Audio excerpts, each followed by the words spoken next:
Glória a Deus! Vocês estão bem? Mas é muito bom estar de volta à nossa casa, é muito bom ver novamente a nossa igreja, participar com vocês, né? Hoje de manhã eu estava comentando como é legal você chegar no culto e entender o que o povo fala, né? Entender a abertura do culto, entender todo o louvor, né? Cara, é muito legal isso aqui. Aí às vezes a gente fica pensando, o que era tão diferente lá, né? A gente participou da ceia agora, um momento único, e lá a gente teve um dia, né? A gente estava de folga, era o nosso dia de folga. E o que a gente fez, né? Crente é duro, né? A gente foi em 4 igrejas num domingo, né? E era dia de ceia lá. E sabe como que é a ceia? A ceia lá não é um pão, eles dão bolacha, né? Então já é uma coisa diferente também, que aqui, né? A gente até o primeiro dia, a gente foi na ceia, era um bolacha, uma creme cracker. Aí a gente falou, cara, uma bolacha, né? Será que eles não estão blasfemando, não? Mas é muito interessante aquilo que a gente viveu. E hoje, eu e a Andressa, a gente quer compartilhar algo da parte de Deus para a vida de vocês, né? Eu sei que vocês oraram por nós, vocês contribuíram. Eu quero agradecer muito a liderança da igreja, pastor Fábio, né? Sempre nos apoiando, pastor Christian, pastora Carla, pastor Diego, né? A gente lá, às vezes, de vez em quando, dá umas crises na gente, sim ou não? A gente fala assim, pastor do céu, ajuda nós. Era muito legal. E hoje vai ser um pouquinho diferente, tá bom? Eu quero que vocês fiquem tranquilos, não se assustem. A gente vai passar alguns vídeos. Então quero fazer uma breve introdução, lendo um texto com vocês e falando um pouquinho, compartilhando um pouco da palavra de Deus com vocês, amém? Você que trouxe a sua Bíblia, então abre lá em 2 Coríntios capítulo 5, a partir do verso 17. Portanto, se alguém está em Cristo, é nova criação. As coisas antigas já passaram, eis que surgiram coisas novas. Tudo isso provém de Deus, que nos reconciliou consigo mesmo por meio de Cristo e nos deu o ministério da reconciliação. Ou seja, que Deus em Cristo estava reconciliando consigo o mundo, não levando em conta os pecados dos homens, e nos confiou a mensagem da reconciliação. Portanto, somos embaixadores de Cristo, como se Deus estivesse fazendo o seu apelo por nosso intermédio. Por amor a Cristo suplicamos, reconciliem-se com Deus. Amém? Glória a Deus. Eu queria estar fazendo uma breve oração com vocês. Pai, nós acabamos de ler a sua palavra e nós queremos orar para que ela possa frutificar, para que ela possa germinar realmente em nossos corações. Nós oramos, Pai querido, todo o levante do inimigo, contra o ladrão da palavra, todo aquilo que se levante contra o conhecimento de Deus. Nós rejeitamos agora toda a ação do inimigo, mas que realmente a sua palavra possa encontrar um ambiente propício para a sua propagação e para que ela possa realmente trazer frutos nos nossos corações. Nós queremos ouvir a sua voz, em nome de Jesus que eu oro, amém. Amém? Glória a Deus. Olha só, Paulo, ele começa falando, olha só, portanto, se alguém está em Cristo, é uma nova criação. E as coisas que você praticava, né, as coisas velhas ficaram para trás e tudo se fez novo através dessa nova vida que nós recebemos em Cristo. Eu acho muito interessante porque daí ele continua falando que Deus, através de Cristo, ele reconcilia o homem, né? Ele reconcilia o mundo com ele através de Cristo. E ele fala o seguinte, olha, e agora vocês têm o ministério da reconciliação. E ele pega e diz o seguinte, e vocês são embaixadores de Cristo. Algo muito interessante, eu estava pensando sobre essa palavra de embaixador, porque lá no Camboja não tinha uma embaixada brasileira, né? Lá não tinha uma embaixada brasileira, e a embaixada brasileira mais próxima era a embaixada da Tailândia, cerca de 1000 quilômetros mais ou menos da onde a gente estava morando. Dava 1h e 15 de avião, se você fosse de avião, de ônibus ia durar mais umas 20 horas. Então, se a gente tivesse qualquer problema, né, e a embaixada serve exatamente para isso, para resolver alguns problemas que você tem quando você está fora da sua nação. Porque quantos você aqui no Brasil já pensou, eu preciso de uma embaixada brasileira? Você não precisa ir, é ou não é verdade? Você já está no território nacional. Eu acho muito interessante, eu comecei a pensar e eu entrei no site do Itamaraty para ver o que eles poderiam fazer comigo. Se você for viajar, entra nesse site e vai ter bastante informações. E uma das primeiras informações que eles falam que eles podem fazer por nós é proteção e auxílio aos cidadãos brasileiros. A primeira coisa que uma embaixada pode fazer é proteger vocês, dentre outras coisas. Vamos supor que tem uma política de repatriação. De repente você está numa outra nação e você está precisando, né? Não sei, você perdeu sua passagem, você foi assaltado, você está sem dinheiro, você precisa voltar para o Brasil. Então eles têm uma política de repatriação onde eles pagam a sua passagem de volta para o Brasil. Ou você está com dificuldade lá, eles também conseguem um auxílio, né? Que você recebe um dinheiro na outra nação através da embaixada brasileira, no caso naquela nação. E é muito interessante que quando você entra numa embaixada, é como se você estivesse pisando no próprio território nacional. Isso é muito legal. Porque se nós começarmos a entender isso, que Paulo começa a declarar, vocês são embaixadores de Cristo. Eu acho interessante porque quando você chega por um problema com o embaixador lá na embaixada, ele vai resolver o seu problema. Eu quero dizer algo para vocês, que quando alguém chegar com um problema para você, chegar um problema para você resolver lá no seu trabalho, né, lá na escola, na faculdade, algum amigo ou uma amiga que está com um conflito interno, quando eles chegarem esses problemas para vocês, vocês como embaixadores de Cristo, tomando essa posição de embaixador de Deus, vocês vão conseguir liberar aquelas pessoas com a solução do problema delas. Eu fico lembrando de algumas situações, e hoje pela manhã eu contei alguns testemunhos, que uma vez a gente foi trabalhar em Três Lagoas, né? A gente foi numa equipe de 4 pessoas, eu, a Andressa, o Eric e o Maninho, e no último dia, eu lembro que eu orei junto com a Andressa, a gente falou, nossa, a gente precisa fazer diferença na vida de alguém, a gente precisa, né, realmente abençoar pessoas, né? Só que a gente trabalhava das 10 da manhã até meia-noite, era uma correria. E o que aconteceu naquele dia, né? A gente orou e aquilo ficou no nosso coração. Mas o dia foi passando e parece que as coisas não estavam acontecendo. A gente talvez foi uma bênção, atendendo as pessoas muito bem, servindo uma boa comida. Mas a gente não tinha feito uma diferença da maneira que a gente tinha pensado. Vocês estão me entendendo? E eu lembro que daí, no final do turno ali, à noite, a Andressa saiu. E ela começou a conversar com o Bentinho, que era dono de um food truck de churros, né? Bentinho Churros. Um senhor muito gente boa. E de repente apareceu um cliente para ele, já estava aquela, né? Quando fica fim de festa, assim, aquela tranquilidade. E ele levantou da cadeira dele, ele levantou mancando. Ele quase não conseguiu subir na van dele, lá no food truck dele. E quando ele voltou, a Andressa perguntou, ô Bentinho, o que aconteceu, né? O que aconteceu com o seu joelho? Ele, minha filha, não sei, meu joelho está muito ruim, não sei o quê, não estou conseguindo andar direito. Ela falou assim, então tá bom. O Igor está vindo ali, e eu estava chegando, ele falou assim, ele vai orar por você e você vai ser curado. Aí eu estava chegando, né? Ela falou assim, amor, ora pelo Bentinho ali, o joelho dele não está muito bom não. E eu, né? Falei assim, não, amém, vamos orar. E eu me lembro que ele estava sentado, eu ajoelhei assim, coloquei a mão no joelho dele e falei assim, uma oração muito simples. Falei assim, Deus, o joelho do Bentinho não foi feito para estar doendo igual está doendo aqui agora. Então eu oro para que o Senhor cure esse joelho dele, eu oro em nome de Jesus, amém. Falei assim, Bentinho, levanta aí e anda. Ele levantou e saiu andando. Ele batia o pé assim e falou assim, nossa, o que você fez? Eu, cara, eu não fiz nada. Ele, não, você é mágico. Eu não sou mágico. Ele falou, o que é isso? Eu falei, não, é Jesus, é o poder de Jesus. E ele ficou impactado com aquilo. Aí a esposa dele estava lá também. Ela, meu filho, eu tô com um bico de papagaio, tô com meu tornozelo, não sei o que lá, né? Cara, eles são umas figuras. Gente boa demais. E eu falei assim, olha só, nós vamos orar pela senhora também, mas para você ver, Bentinho, que não sou eu que faço as coisas, o Eric está chegando ali, ele vai orar pela senhora e você vai ser curada, tá?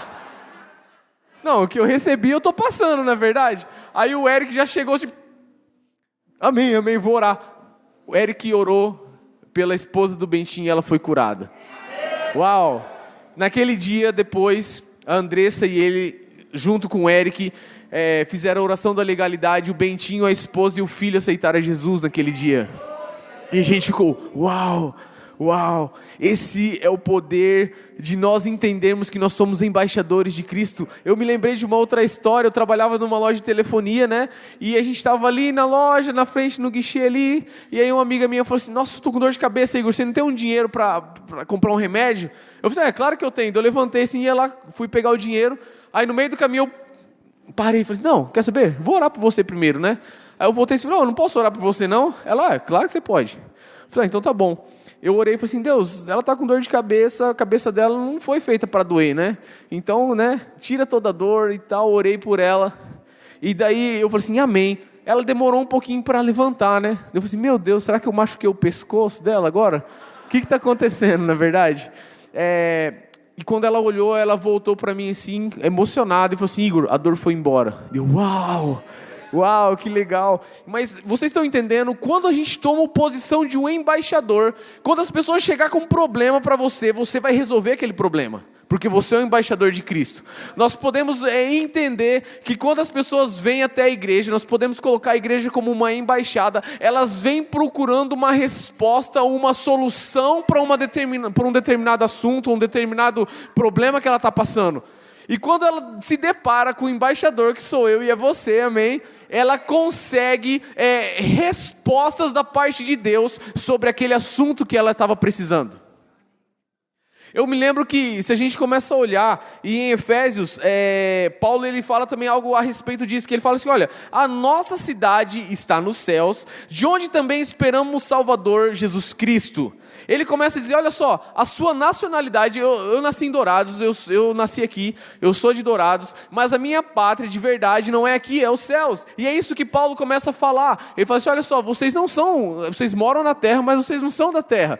Vocês nasceram aqui em Dourados ou em alguma outra cidade aqui, né? Ninguém nasceu em outro planeta não, né? Não, amém, glória a Deus. Não, senão eu já ia conversar com você, ver o que está acontecendo. E ele fala assim: olha, vocês são daqui, mas na verdade vocês nasceram aqui, só que vocês são de outro lugar, vocês são do céu. E eu acho muito interessante essa passagem de bastão que Jesus começa a fazer. Se a gente fizer uma visão panorâmica ali do livro de Mateus, a gente começa a perceber que Jesus ele vai produzindo algo na vida dos discípulos, a ponto aonde ele começa a liberar os discípulos. A gente olha no capítulo 10, é a primeira vez que Jesus dá autoridade aos seus discípulos, aos 12, e fala assim: olha, eu libero autoridade sobre vocês vão expelir demônio, vocês vão orar pelos enfermos, eles serão curados. Então ele envia os 12, é a primeira vez que Jesus faz isso. Mas antes, a gente consegue perceber uma preparação. No capítulo 1 fala da genealogia de Jesus, fala de quem Jesus, a descendência de Jesus, na verdade. No capítulo 2, Herodes tenta matar Jesus, né? Lança um decreto que era para matar todas as crianças de até 2 anos. Então no capítulo 3 aparece João Batista com a sua pregação, e no final do capítulo 3 Jesus é batizado por João Batista. E a gente começa a perceber que Jesus vai preparando todas as coisas. No capítulo 4 ele fala sobre a escolha, ele começa a implantar o reino de Deus, que você tem escolhas a fazer. No capítulo 5 ele lança as bem-aventuranças, não é verdade? E ele começa a estabelecer parâmetros entre o mundo e o reino dos céus. No capítulo 6 ele ensina os discípulos a orar, né? Quem não se lembra aqui da oração do Pai Nosso, do ensino de Jesus a respeito da oração do Pai Nosso? E ele vai falando tantas coisas. Eu acho interessante, no capítulo 8 ele faz curas. Ele vai mostrando tudo que os discípulos tinham que fazer antes dele enviar os discípulos dele, né? No capítulo 8 começa falando da cura de um leproso, depois fala da cura da filha do centurião, e depois fala até da cura da sogra de Pedro. Então o que Jesus quer dizer com isso? Vocês têm que curar todo mundo, não importa quem seja. Na verdade, pode ser sua sogra, ora por ela, vai ser curada. Então não importa a pessoa, vocês têm que curar. Pode ser leproso, não é verdade? Pode ser a filha de uma pessoa que você nem conhece, ou pode ser a sua sogra, pode ser quem for. Jesus estava falando assim: olha, vocês têm autoridade, porque eu estou dando essa autoridade para vocês. O Pai me deu autoridade, e agora eu estou passando o bastão para vocês, eu estou passando a autoridade para vocês. Eu acho muito legal isso, porque muitas vezes nós não entendemos o que Jesus fez. Primeiro, o que Deus fez por nós, entregando Jesus, e o que Jesus fez por nós, se entregando naquela cruz. A gente às vezes não consegue entender. E a gente não consegue entender o que Paulo declara, que vocês são embaixadores, que vocês têm autoridade para fazer a diferença onde vocês estão. E sabe o que acontece muitas vezes quando nós não conseguimos entender isso? Nós não vivemos como embaixadores, mas como turistas. A gente vive passeando. A gente vive conhecendo as coisas. E é muito diferente quando você entra num outro lugar como um turista e quando você entra como um embaixador. A autoridade, o respeito. E eu não sei se eu já falei aqui, mas o embaixador, quando ele entra numa nação, ele entra realmente para apresentar e representar um reino ou uma nação. Ele é o representante oficial. No caso, nós temos o nosso presidente hoje, é o Temer. Então, se tivesse um embaixador ou em qualquer embaixada do mundo, aquela pessoa é um representante oficial do Brasil lá. E é aquela pessoa que vai, se nascer o seu filho lá, ele vai fazer o registro do seu filho. Se você perdeu o seu passaporte, ele vai reemitir o seu passaporte. É essa pessoa que vai resolver toda e qualquer situação sua fora da sua nação de origem. E muitas vezes quando a gente não consegue entender isso, que nós somos embaixadores de Deus, nós somos embaixadores do reino dos céus, que nós temos autoridade para transformar situações. E eu me lembro que em Mateus no capítulo 16, Jesus ele dá autoridade à igreja e declara que as portas do inferno não iriam prevalecer, e as chaves do reino dos céus estão sobre as nossas mãos, e que nós temos autoridade para mudar situações através da oração. Porque aquilo que nós ligarmos na terra terá sido ligado nos céus, é ou não é verdade? Vocês se lembram disso? E o que a gente desligar na terra será desligado nos céus. Então Jesus ele passa essa autoridade, mas muitas vezes nós não entendemos isso e estamos vivendo apenas como turistas. O que é um turista? É uma pessoa que não tem responsabilidade alguma. Você simplesmente está passeando, na verdade, você está de férias. Você está de férias, está tranquilo, né? Muitas vezes um turista é aquela pessoa que talvez não quer ter um peso de assumir uma responsabilidade. Por exemplo, né? Aqui você vê muitas vezes as pessoas: irmãos, a gente precisa de um anfitrião para a célula. Aí você fala: não, para quê? Eu não vou abrir minha casa não. Vai, né, riscar meu sofá, vai criança às vezes, fica gritando, não gosto de grito. Às vezes, né, você como um turista, você não aceita a responsabilidade de ser um líder de célula. Talvez você não aceite algumas responsabilidades que implica da sua parte em fazer algo para Deus. Por exemplo, vir na oração. Quando nós somos turistas, a gente não consegue entender realmente de fato a plenitude do chamado de Deus para as nossas vidas. E a gente simplesmente fica passeando, a gente fica conhecendo as coisas, sem uma grande responsabilidade. Com essa breve palavra, irmãos, nós vamos estar dando continuidade, porque nós queremos apresentar o trabalho lá no Camboja para vocês. Eu queria que vocês ficassem com isso um pouco na cabeça. Mais tarde a gente vai estar voltando e falando um pouquinho mais a respeito de embaixadores, mas eu queria que isso entrasse no seu coração e você tomasse posse disso, que você é o embaixador do reino de Deus. Existe autoridade na sua vida. Amém? Eu agradeci hoje cedo e eu gostaria de expressar minha gratidão a Deus e a vocês pelo privilégio que o Senhor e vocês como igreja nos deram de estarmos lá. Essas crianças mudaram a nossa vida. Eu acredito que elas mudaram a vida de vocês também, gente. Muito obrigada. Vocês oraram, vocês contribuíram, vocês nos mandaram palavras de encorajamento. E que batismo foi esse?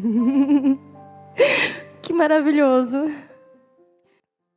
E quando a gente estava lá, a gente achou que a gente tinha ido para ensinar, para amar. Mas nós é quem fomos ensinados e amados por essas crianças.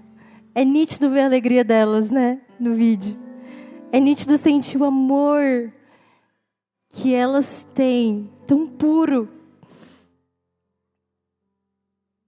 E nesses dias, foram praticamente 6 meses, passaram muito rápido os dias. Não sei para vocês, para nós foram dias muito intensos. Passaram muito rápido, mas pela primeira vez, Deus pôde abrir os meus olhos e os olhos do Igor para o maior sucesso ministerial que alguém pode ter. que é de ser chamado pai e mãe. Que experiência maravilhosa. E nós assumimos esse papel assim, meu Deus, eu nunca fiz isso e hoje de manhã eu honrei meus pais, eles estavam no culto da manhã, porque eles me ensinaram no caminho em que eu deveria andar. A geração deles contou para a minha geração e eu estava contando para uma próxima geração sobre as grandes obras do Senhor e sobre o amor de Jesus derramado na cruz do Calvário. E eu honro novamente a vida deles, mesmo eles não estando aqui, porque eu me lembrava como minha mãe me corrigia, como meu pai falava comigo, como eu deveria me comportar, como seria o meu casamento. Nós somos promovidos a pai e mãe. E junto com essa alegria vem uma grande responsabilidade, porque o maior papel e a maior responsabilidade de um pai e de uma mãe é formar os seus filhos discípulos verdadeiros de Jesus. E nós estávamos lá para discipulá-los, para amá-los, para conhecê-los. E foi glorioso esse ministério chamado família que nós vivemos nesse tempo. E como vocês viram no primeiro vídeo, o que Mar Vermelho massacrou aproximadamente de 1,5 a 2 milhões de cambojanos. Foi muita tortura, foi muita fome, foi muita maldade. O inimigo entrou com tudo para assolar essa nação através desse partido comunista clandestino chamado Khmer Vermelho. Mas a pior consequência da guerra não foi a miséria. Vocês viram ali no finalzinho, aquela é a casa deles. É aquele tipo mesmo, não tem cômodos, é apenas um... Não sei nem explicar como que é. Vocês viram um pouquinho no vídeo, né? Em volta é cheio de lixo, porque eles aprenderam a conviver com o lixo, com a miséria, com a pobreza. Não tem vaso sanitário, não tem chuveiro, não tem torneira, não tem energia.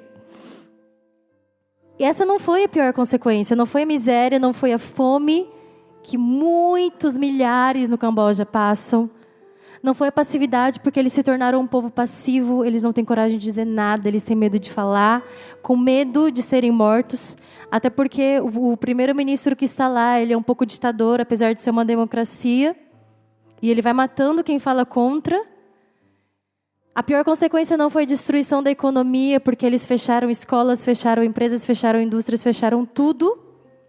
Não foi da saúde, porque também, depois de todo esse trauma, eles tiveram aquela síndrome pós-traumática, se tornaram depressivos, ansiosos, suicidas, com pensamentos suicidas, com pensamentos de morte. E os psicólogos não conseguiam explicar por que os filhos que não tinham visto tudo a guerra, não tinham escapado da guerra, desenvolviam as mesmas coisas. Nós, como cristãos, nós entendemos. Maldição hereditária. A pior consequência não foi na saúde, na economia, a miséria e a fome. Mas o inimigo entrou com tudo para destruir e desintegrar as famílias. Esses homens que saíram, conseguiram escapar da guerra e conseguiram sobreviver, gente, foi há praticamente 40 anos atrás. É uma história muito recente. Eles voltaram tão atordoados que eles se perderam nas bebidas. Então, o homem cambojano, a figura dele é de um homem bêbado. O pai cambojano é um pai bêbado. E que muitas vezes chega em casa e bate na sua esposa. Das nossas crianças, elas me contaram, todas elas viam os pais batendo nas suas mães. E uma delas, elas choravam tanto quando a gente pregava sobre salvação, porque elas falavam assim, meu pai está no inferno, meu pai está no inferno. E eu não entendia a história, eu não conseguia entender muito bem. E um dia ela me falou que enquanto o pai estava batendo na mãe, o irmão pela primeira vez resolveu intervir na briga. E a casa deles é alta, porque a argila não suga água. E esse irmão acabou empurrando o pai da altura da casa, e o pai morreu ali na frente delas. A desintegração familiar era o alvo do diabo contra a nação cambojana. Então eu e o Igor, nós estávamos lá para exercer paternidade e maternidade que vem de Deus para a vida daquelas crianças. E hoje de manhã eu compartilhei que teve um momento, uma semana, que eu entrei numa crise, porque às vezes a gente, como igreja, a gente acaba aprendendo ou visualizando o sucesso ministerial um pouco diferente do que nós ouvimos aqui do Igor sobre embaixada, sobre o verdadeiro reino de Deus. E nessa crise eu falei, Deus, são apenas 9 crianças, eu queria mais. Eu gostaria de vê-las caindo e orando em línguas e pulando e saltando e fazendo mais coisas. E eu achava que sucesso e avivamento era esse padrão que eu tinha estipulado no meu coração. E mais uma vez o Espírito Santo começou a me mostrar os valores do reino de Deus e sobre a diferença entre quantidade e qualidade. E quantas vezes eu me lembrava das células aqui. A gente quer ganhar 10% de dourados, mas muitas vezes a gente não é capaz de amar verdadeiramente cada membro da nossa célula. E quando eu estava lá, o Senhor falou, você quer ganhar o Camboja? Ame com todo o seu coração essas 9. E Deus começou a me mostrar que não era sobre 9 crianças. Eram sobre 9 famílias consagradas ao Senhor Jesus. E era sobre 9 gerações consagradas ao Senhor Jesus. Porque a eternidade não medirá o nosso sucesso por quantas vidas, quantas vezes eu preguei, por quantas coisas eu fiz, mas por quantas vezes eu amei de verdade. E se tem uma coisa mais difícil que amar de verdade, é fácil a gente gostar. Amar, o amor ágape que Jesus nos ensinou, ele disse para Pedro, Pedro, tu me amas com amor ágape? Lembra o que Pedro respondia? Eu te amo com amor filéu. Porque o amor filéu ele é condicional. E Jesus nos convidou a nos entregarmos com amor incondicional, que foi o amor que ele nos amou. E Deus começou a me mostrar o que era sucesso aos olhos da eternidade. Tinha muito mais a ver com o impacto espiritual do que aquilo que minha mente achava que era. E um dia eu estava maravilhada com tudo que Deus estava me mostrando no meu dia a dia, nas pequenas coisas. E eu estava assim agradecendo. Deus, obrigada. Deus, obrigada porque o Senhor está falando comigo, o Senhor está me revelando a sua glória. E eu saí de bicicleta para comprar o snack das crianças, que era o pãozinho da tarde. E eu cheguei no Bom do Pão. Lá a gente chama com respeito, né? Bom Andressá, Bom Igor, Bom Gabi, Bom Gustavo. Eu estava lá no Bom do Pão. E enquanto eu estava indo, eu estava maravilhada com aquilo que Deus estava me mostrando. Enquanto eu pedalava, o Espírito Santo sussurrava no meu ouvido, você está fazendo a minha vontade. Eu falava, não tem nada de espiritual aqui, eu andando de bicicleta. E o Espírito Santo falava, você está fazendo a minha vontade. Você está comprando esse pão, você está fazendo a minha vontade. Você está impactando a vida dessas crianças. Porque às vezes a gente pensa no mover, numa coisa, mas esse dia a dia, e você, pai e mãe, você sabe, esse dia a dia que você tem, essa rotina que você tem com os seus filhos, você está fazendo a vontade de Deus, dando o seu melhor para elas. Eu não parava de agradecer enquanto eu sentei naquele banquinho. Eu olhava para esse Bom do Pão que não falava inglês e eu queria falar de Jesus para ele, e eu queria ajudar o mini food truck na moto dele. E eu queria mostrar o amor de Jesus para ele. E ele vira, só tinha eu lá, pega um espetinho de frango e me entrega. E ele, tipo, pega. Eu olhei para o lado, olhei para o outro, eu falei, eu? Peguei o espetinho, enquanto eu pegava esse espetinho, olhava para aquele senhor, o Espírito Santo me falava, você não está aqui para ensinar, você está aqui para aprender. Como eu aprendi com a simplicidade dessas crianças e desse povo. Enquanto eu comia esse espetinho, com um choro aqui na garganta, eu ficava, meu Deus, obrigada, porque eu estou vendo a sua glória. E o Espírito Santo começou a me mostrar a glória dele e o avivamento dele. Quando as crianças entendiam o estudo bíblico que a gente dava para elas, e elas acabavam praticando durante a semana, que era incrível. Como elas entendiam o evangelho, como elas absorviam, e naquela semana elas respondiam. A gente tinha estudo bíblico segunda, quarta e quinta. Segunda eu ministrava, quarta o Igor ministrava, a tradutora ministrava, e quinta o Igor ministrava. Nós ensinávamos sobre o perdão, sobre pedir perdão, sobre liberar perdão. E durante aquela semana a gente via a glória de Deus, quando elas reconheciam que elas precisavam pedir perdão e quando elas perdoavam. Nós víamos a glória de Deus na higiene pessoal delas, porque é muito precária. Nós vimos a glória de Deus quando elas sabiam e começavam a cuidar bem dos seus pertences, que para nós é uma coisa tão simples. E eu tenho um testemunho que eu contei hoje cedo. Fiquei muito assustada um dia que a menininha voltou toda vermelha, parecia que ela tinha levado chicotada nas costas da escola. E eu perguntei, o que é isso?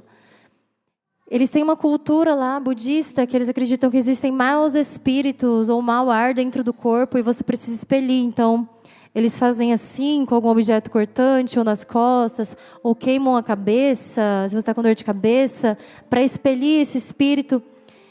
E nesse dia eu pude explicar para essa menina e para essas crianças no estudo bíblico que o sacrifício de Jesus era suficiente para elas e que ele tinha levado toda a dor, toda a enfermidade na cruz. E naquela semana elas tinham ido para a vila e uma familiar delas tentou fazer isso com ela, com uma menininha. Ela falou, bom, Andressa, eu não deixei ela fazer isso comigo porque Jesus me cura. Eu falei para o Igor, amor, que coisa mais linda. Elas estão inseridas dentro de uma cultura, dentro de um vilarejo, dentro de toda uma nação budista. Onde a gente ia, existiam altares de espíritos. Todos os lugares. Todos os lugares que você imaginar. Mercado, lotérica, tudo que você imaginar, existiam esses altares. Mas essas crianças estavam entendendo o amor de Jesus. E nesse período, eu aprendi a valorizar o poder do olhar. Porque a única coisa, pai e mãe, que os nossos filhos querem é que a gente olhe para eles. Que a gente olhe nos olhos deles. E eu achava interessante a fé que elas tinham toda vez que a gente orava por elas. Dor de cabeça, dor de barriga, dor não sei aonde, dor no pé, dor no joelho. Elas eram curadas de uma maneira assim tão natural, tão gostosa. Eu lembro que eu me ajoelhava assim, na altura delas, e fazia aquela oração longa, porque elas se sentiam tão amadas enquanto eu orava pela vida delas. Eu falei, eu tenho um remedinho, mas vamos orar? Vamos! E eu me ajoelhava na altura delas, e eu orava, e eu abraçava, era tudo que elas queriam. E um dia, eu conversando com ex-budista, muito engajado, evangelista na obra do Senhor lá, cambojano, eu falei, o que te fez mudar? Qual que é a diferença do budismo para o cristianismo? Ele falou, de todas as leis que Buda nos estabeleceu, nenhuma delas fala sobre o amor. Então, minha família budista, meus avós budistas, eu nunca tinha ouvido um eu te amo e eu nunca tinha recebido um abraço. E a partir da faculdade, ele começou a ouvir falar de Jesus e ele encontrou e conheceu a palavra amor. Nós estamos tão acostumados, a gente não está? Com a palavra amor. Para ele foi a descoberta da vida dele. Conheceu o nosso Jesus de amor. E era isso que nós éramos desafiados a fazer, amar elas com todo o nosso coração, se entregar a elas. E eu lembro que quando eu cheguei lá, a missionária falou para mim, elas têm muito piolho, então traz um remédio, vamos tentar. E no começo eu fiquei com medo de pegar piolho, não lembrava mais como que era que sensação de ter um piolho. Quando eu era criança, eu acho que eu devia ter, minha mãe passava aqueles negócios na minha cabeça. E eu estava meio assim, eu falei, quer saber, eu não estou nem aí. Eu vou abraçar essas crianças, eu vou me jogar na cama delas, a gente vai aproveitar todos os segundos que a gente tem aqui.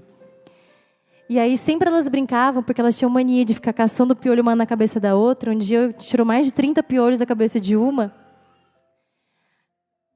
Elas ficavam, Andressa, tchai! Tchai é piolho, tchai! E era sempre brincadeira. E eu, será que é verdade? Mas não era, era brincadeira.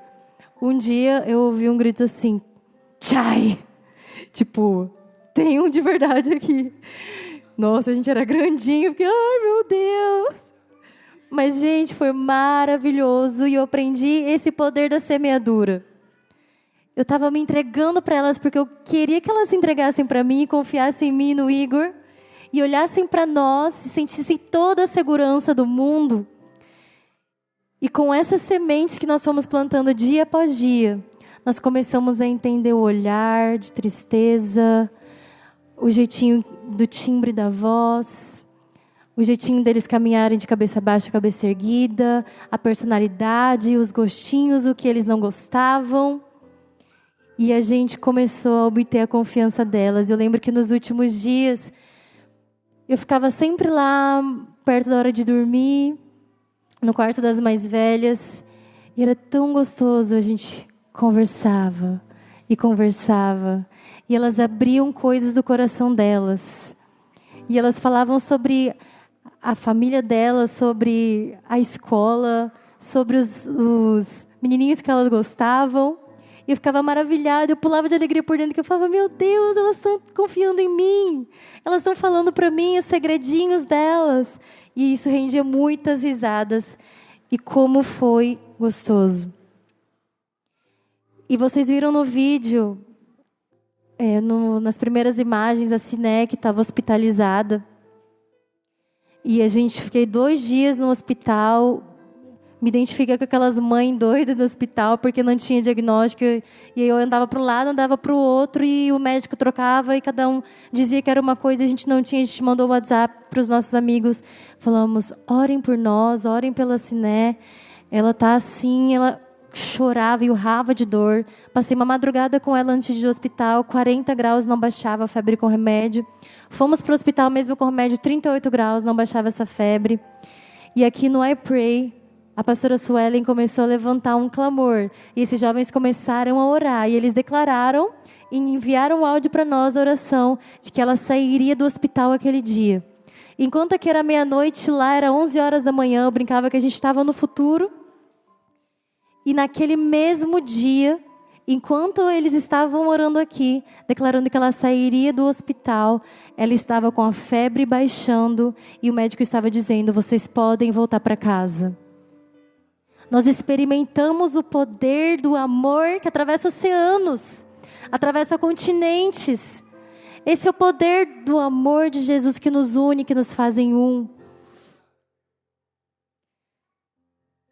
E nós gostaríamos de transmitir, nós gostaríamos que vocês assimilassem essa responsabilidade que nós temos como igreja. E você, pai e mãe, o seu primeiro ministério começa na sua casa, com os seus filhos. Gostaria que vocês entendessem que a sua família é um campo missionário.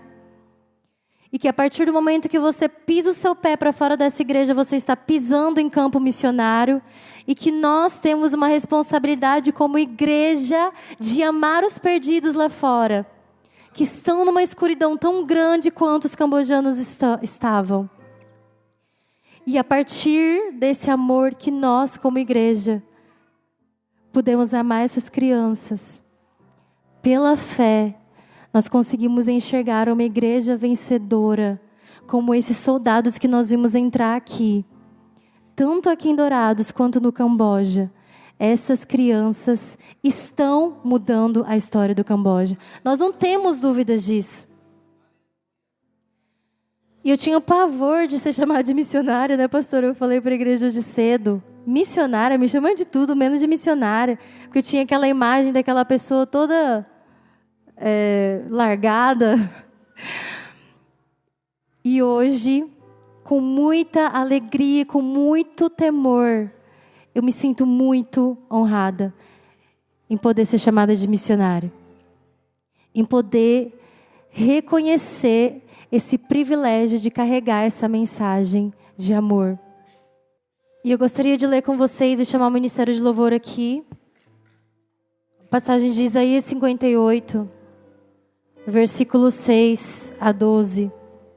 Você não precisa abrir. Porventura, não é este o jejum que escolhi? Que soltes as ligaduras da impiedade, que desfaças as ataduras do jugo e que deixes livres os oprimidos e despedaces todo o jugo? Porventura não é também que repartas o teu pão com o faminto e recolhas em casa os pobres abandonados, e quando vires o nu o cubras e não te escondas da tua carne? Então romperá a tua luz como a alva e a tua cura apressadamente brotará, e a tua justiça irá adiante de ti, e a glória do Senhor será a tua retaguarda. Então clamarás e o Senhor te responderá, gritarás e ele dirá, eis-me aqui, se tirares do meio de ti o jugo, estender do dedo e o falar iniquamente. E se abrires a tua alma ao faminto e fartares a alma aflita, então a tua luz nascerá nas trevas e a tua escuridão será como o meio-dia. E o Senhor te guiará continuamente e fartará a tua alma em lugares áridos e fortificará os teus ossos, e serás como um jardim regado e como um manancial cujas águas jamais faltam. E os que de ti procederem edificarão as antigas ruínas e levantarás os fundamentos de geração em geração, e chamar-te-ão reparador das roturas e restaurador de veredas para morar. Esse é o meu papel, esse é o seu papel. Nós somos chamados de edificadores das antigas ruínas. Nós somos os reparador de brechas. Nós somos aquele que abre o caminho. Você crê nisso? Você toma posse disso. Você não é apenas um turista, você é um embaixador do reino de Deus. Aonde você coloca a planta dos seus pés, aonde você pisa e onde você vai pisar durante essa semana. Você é o embaixador do reino de Deus. Essa palavra nos leva a crer. Eu gostaria que você ficasse de pé.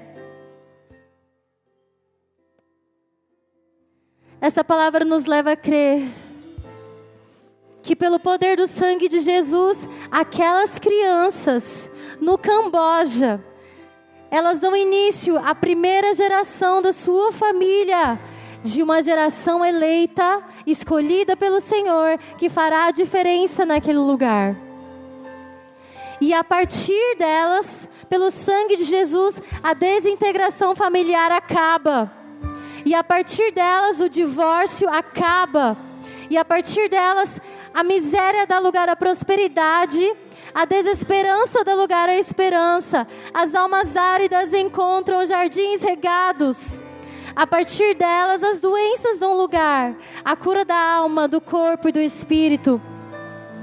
A partir delas, a prostituição acaba, a violência doméstica acaba, os vícios acabam, a maldição é dissipada pelo sangue de Jesus. Nós queremos isso na semente que nós plantamos na vida delas, e nós queremos declarar a partir da sua vida. A partir de você, as maldições acabam. A partir da sua família, as maldições que os seus tios, o seu pai, os seus avós tinham, acabam. A partir do momento que você se casou com a sua esposa, e vocês entenderam e abraçaram o Evangelho de Jesus, e vocês se entregaram para o Senhor, uma linha de sangue do Cordeiro é passada, e a partir da sua vida e da sua família, as maldições acabam. E eu quero declarar sobre você os sonhos de Deus, as promessas de Deus. Você pode fechar os seus olhos.